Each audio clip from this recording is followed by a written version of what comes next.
Does this feel familiar? That electric jolt of a new idea. It doesn't just arrive, it explodes in your mind, fully formed and shimmering with promise.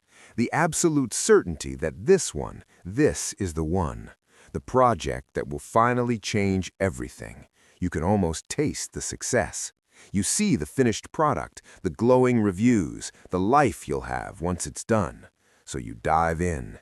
You buy the domain name before anyone else can snatch it. You spend a whole evening designing the perfect logo. You create the social media accounts, securing your brand handle across all platforms.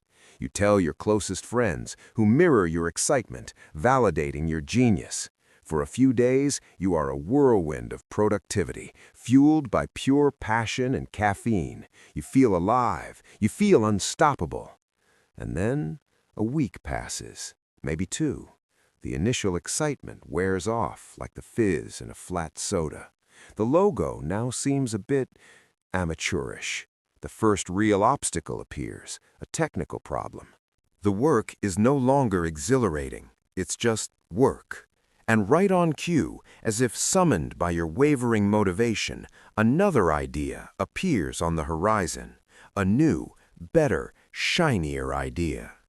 It's so much cleaner, so much more elegant, with none of the baggage of your current project. And that old project, the one that was your entire world 2 weeks ago, it gets tossed onto a growing pile of unfinished dreams in the digital graveyard of your hard drive, next to the half-written ebook and the barely started podcast. If this sounds like your life story, you're not alone, and you're not lazy or disciplined. You are suffering from a modern-day epidemic, a silent killer of dreams, known as shiny object syndrome. So what is this syndrome? It's the chronic tendency for a person to chase new ideas, new trends, or new goals while abandoning what they're currently working on. Think of a magpie in a jewelry store, frantically flitting from one sparkly gem to the next, never stopping to appreciate the value of any single one. That's us in the digital age. We start a YouTube channel on motivational stories, but then we see someone on Twitter explaining how they made a 6-figure income with a Substack newsletter. Suddenly, YouTube feels slow and outdated, so we start the newsletter. We write 2 issues, but then a friend tells us the real money is in short-form video on TikTok. The problem isn't a lack of good ideas, it's a debilitating lack of commitment. At its core, shiny object syndrome is fueled by a trifecta of psychological triggers. First, the dopamine hit. Our brain is wired to seek novelty. Starting something new gives us a rush of dopamine, the feel-good chemical. It feels like progress. Second, the fear of missing out, or FOMO. We see others succeeding with a new strategy, and a panic sets in, a voice that whispers, "I need to be doing that too." And third, and most importantly, is the avoidance of the messy middle. Every single project worth doing has a messy middle. It's the long, arduous valley. It's the part where you have to do the boring admin, fix the unexpected bugs, face criticism, and push forward when you see no immediate results. It's much easier to escape this uncomfortable phase by catching the next wave of excitement than it is to push through the resistance. The ultimate danger? You become a professional starter, a connoisseur of beginnings, but a complete novice at finishing. And in life, the rewards don't go to the best starters, they go to the best finishers. You might think, what's the harm? I'm creative, I'm just exploring my options. But the cost is devastatingly high, and it accumulates over time like a toxic debt. First, there's the cost of lost momentum. Every time you switch projects, you reset your progress to 0. It's like a rocket trying to escape Earth's gravity. It burns a massive amount of fuel just to get off the ground. If you keep shutting off the engines every time you hit a bit of turbulence, you'll just keep falling back to Earth, burning all your fuel just to repeatedly fail at launch. That boiling point of water, that escape velocity, is where the magic happens. The subscribers pour in, the sales become consistent, the recognition arrives. By constantly switching, you never give yourself a chance to reach it. Second, the cost of squandered resources. It's not just the money spent, it's your most finite and precious resource, your focused time. Think of your focus like a laser beam. If you hold it steady on one spot, it will burn through steel. But if you wave it around at every new shiny thing, it's just a harmless light show.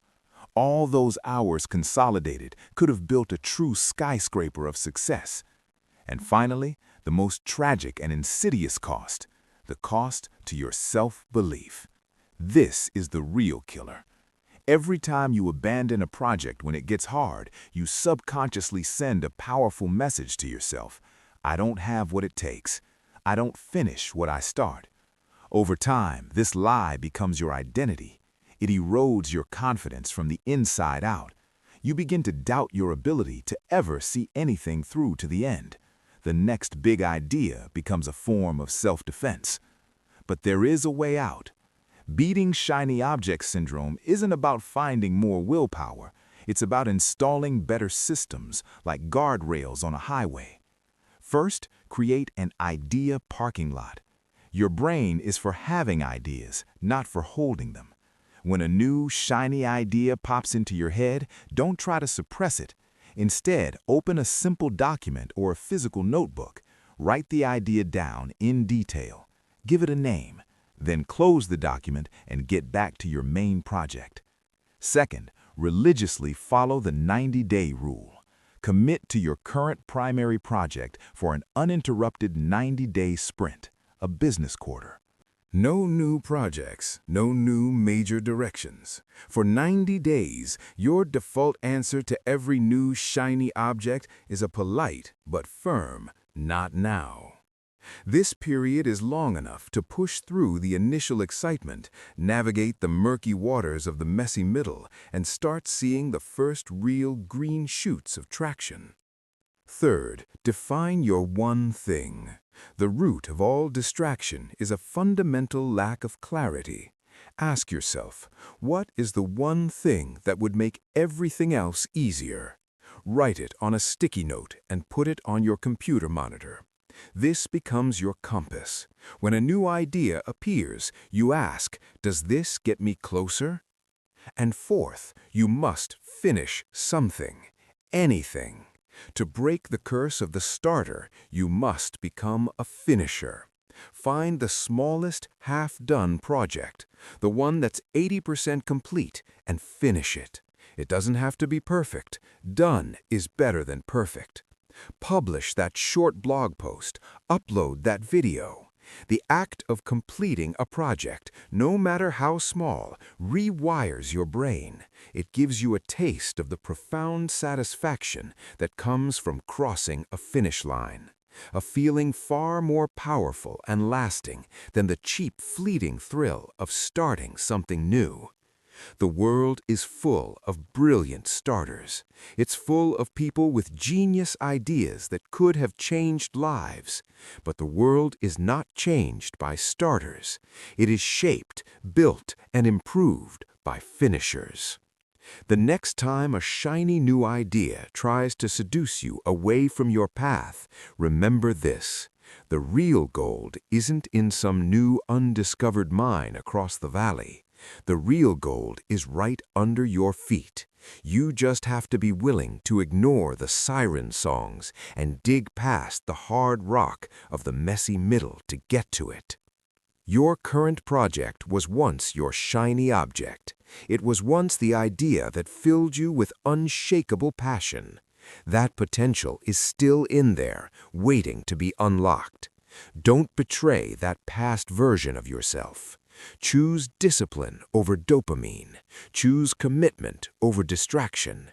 Choose to become a finisher. Choose yourself.